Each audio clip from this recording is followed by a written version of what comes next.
ओम गुरु ब्रह्मा गुरु विष्णु गुरुदेव महेश्वर ओम गुरु साक्षात् परम ब्रह्म तस्मै श्री गुरुवे नमः। ओम जय गुरुदेवा नमः। ओम विश्वकर्मा नमः। नमस्कार दर्शक बंधु, मु वास्तुविद भागीरथी बिंधाणी मोर वास्तु संदेश चैनल को आपको स्वागत करुच्ची। गत एपिसोड आपको मु किछि भूमि और माने जो मुख्य द्वार कि तिथि बसवे तापर आपको दिग्दर्शन देती।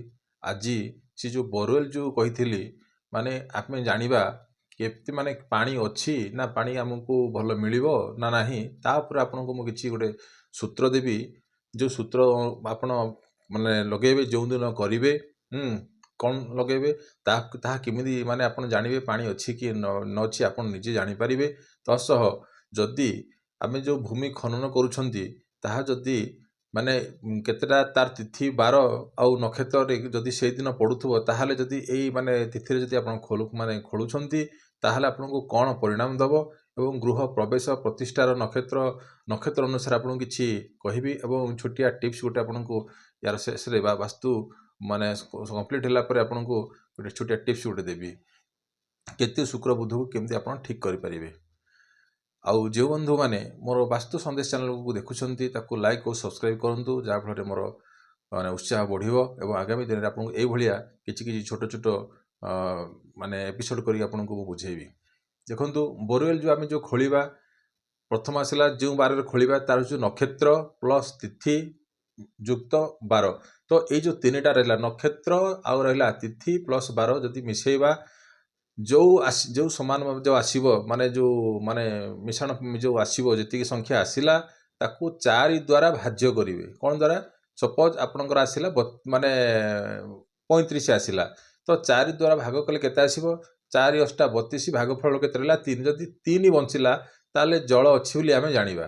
तो एही पर हिसाब रे माने अर्थात नक्षत्र तिथि प्लस 12 ए तीनटा को मिश्रण करिवे ताकू 4 द्वारा भाज्य करिवे। जदि भाग शेष 1 बंचिला ताहाले पाताल माने रे माने पानी अच्छी किंतु पानी भल पानी मिलिबो बुझी पारले। ये आपनकर एक माने जदि 1 बंचिला जदि भाग शेष जदि 2 बंचिला पानी मिलिबो अल्प किंतु खराब मिलिबो हैला। तो एटा हला आपनकर 2 रे जदि भाग शेष रहिला आ 3 बंचिले पानी अच्छी आ ताहा हमें जानि दबा जे एटा ए जगह रे पानी अच्छी बोलिकी ताहा हमें एटा जो सूत्र एटा सूत्र आपन प्रयोग करिवे आपन निजे निजे जानि परिबे जे एठरे पानी अच्छी कि न अच्छी। सेति पय कहा जाय जे बोरवेल खोलिला बेलको मन इच्छा आपन खोली दियंतु नाही।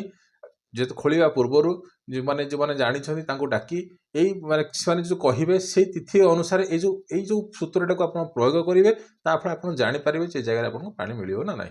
देखो तापर गृहवत्ता जो आपन जो खोलुछंती जो भूमि खनन करूछंती कोन माने केउ बार रे केउ नक्षत्र रे जदि खोलुछंती मो पूर्व विषय रे आपन को बुझैतिले फिर भी आज कहि दो जदि एई बार रे जदि आपन खोलुछंती ताहाले गृहकर्ता को मृत्युदंड मिलिबो। कोन माने नोट करथांतु किबा आपन ताकू माने वीडियोटा को माने आपनकर व्हाट्सएप रे रखि थांतु किबा आपन डाउनलोड कर रखि थांतु जाफळ आपनकर काम दबो।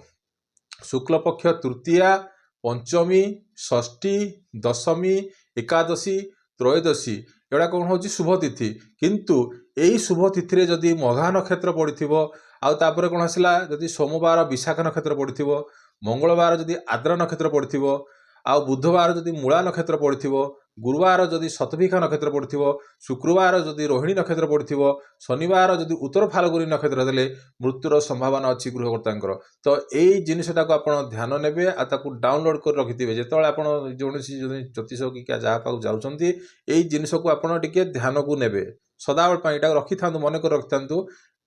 एटा शास्त्र मत एटा मोर मत नेटा जे शास्त्र मत अनुसार ए जो कहले आउ थरे कहि सुनि दियंतु जे शुक्ल पक्ष तृतीया पंचमी षष्ठी दशमी एकादशी त्रयोदशी एटा हला शुभ तिथि किंतु एई तिथि रे कोन जदि मघा नक्षत्र पड़िथिबो हला नक्षत्र कथा कहूँ आउ सोमवार विशाख नक्षत्र सोमवार दिन होइथिबो विशाख नक्षत्र पड़ुथबो मंगलवार दिन आद्र नक्षत्र पड़ुथबो बुधवार दिन मूला नक्षत्र पड़ुथबो गुरुवार दिन शतभिखा नक्षत्र पड़ुथबो शुक्रवार दिन रोहिणी नक्षत्र पड़ुथबो शनिवार दिन उत्तर फाल्गुनी नक्षत्र थिले जदि भूमि खनन करंती ताहाले गृहकर्तांको मृत्युदंड मिलिबार बहुत संभावना अछि।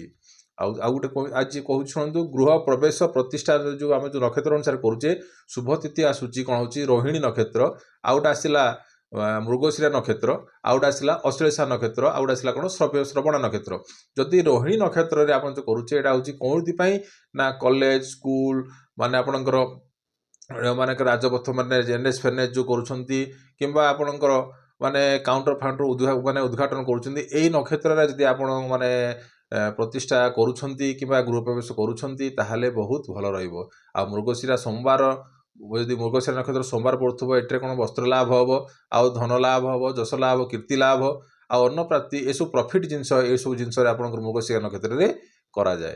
ଆଉ ଅଶ୍ଳେଷା ଆଉ ଶ୍ରବଣ ନକ୍ଷତ୍ର ଯଦି ପଡ଼ିଥିବ ଏଥିରେ କ'ଣ ହେବ, ପଇସା ଆସିବ, କୁଆଡ଼ୁ ଆସିବ କିଛି ଜଣା ପଡ଼ିବନି, ଗୃହକର୍ତ୍ତାର କାମ ମାନେ ଅଟୋମେଟିକାଲି ଶେଷ ହୋଇଯିବ। ଆଉ ଯଦି ଗୁରୁବାର ଆଉ ଶୁକ୍ରଙ୍କର ଶୁଭ ଦୃଷ୍ଟି ଯଦି ଥାଏ ଗୁରୁକୁ କିମ୍ବା ଶୁକ୍ରଙ୍କର ଦୃଷ୍ଟି ଯଦି ସେ ବ୍ୟକ୍ତିଙ୍କର ପଡ଼ୁଥାଏ ତାହେଲେ ମଧ୍ୟ ବି ଜବରଦସ୍ତ ହେବ। ଏହା ଆପଣଙ୍କର କହିଲି ଗୃହ ପ୍ରବେଶ ପ୍ରତିଷ୍ଠା ନକ୍ଷତ୍ର ଅନୁସାରେ ଆପଣଙ୍କୁ ବୁଝେଇଲି। ଏ ତାହେଲେ ଆପଣଙ୍କର ବାସ୍ତୁ ସମ୍ବନ୍ଧୀୟ କିଛି କହିଲି।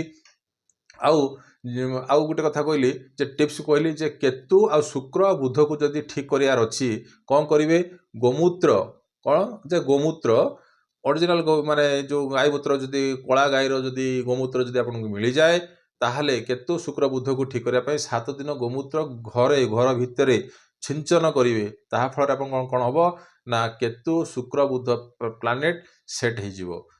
ତ ଏହା ହେଲା ଯେ ଆପଣଙ୍କ ପାଇଁ ଟିପ୍ସ।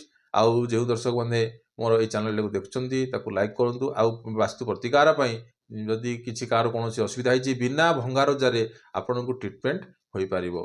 ନମସ୍କାର।